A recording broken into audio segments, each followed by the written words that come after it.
No, it was my word of the night. No, I don't want you to buy me a drink. No, you can't have my phone number. No, I don't want to get to know you better. No, I don't want to anything. In fact, the only person who was going to get a yes out of me for the night was the cab driver whenever one finally decided to answer my pleas and pull over at my feet. Because, yes, I needed a damn ride home. The night had been less than eventful. My intentions were to go check out the new lounge on what I assumed would be an off night, have a glass of wine or two, and relax while the live band they advertised on their website played their set. But somehow, the lounge turned into more of an overcrowded nightclub. The glass of wine was exchanged for some mysterious brown liquor because the bar wasn't properly stocked.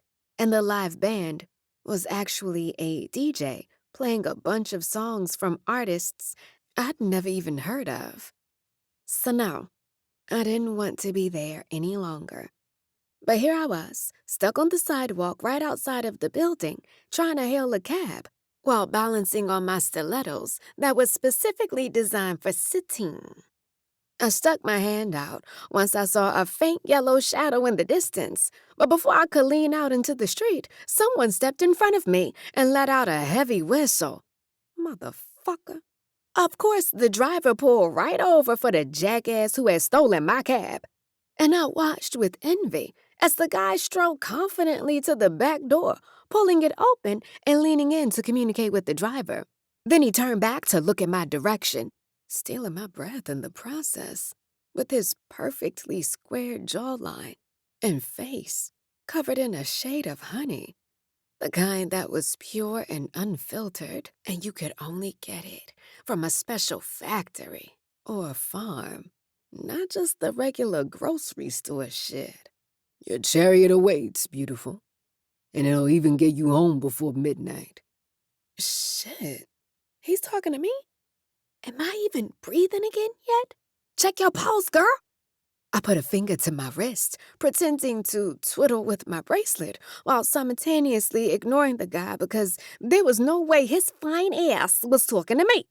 Not that I wasn't beautiful or that he couldn't be talking to me. He just wasn't. Because then I might die, and I wasn't ready to die in the name of random fine-ass men doing acts of kindness. I mean, that just sounded way too good for my obituary, especially considering how much of a bitch I had been all night. And I was far from deserving of such a blessing. Karma just didn't work that way. Beautiful, come on, before the clock strikes midnight.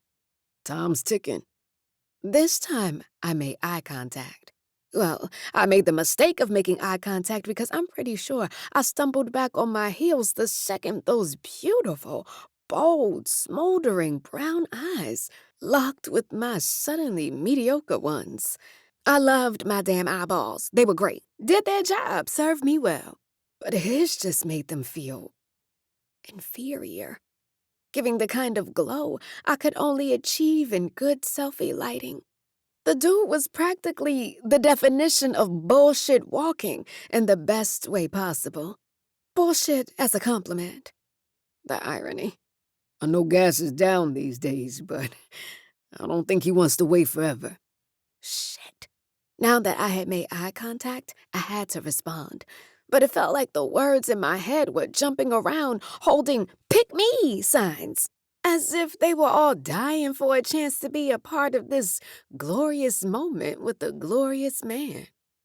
Chill, Nori. He can't possibly be as glorious as he looks.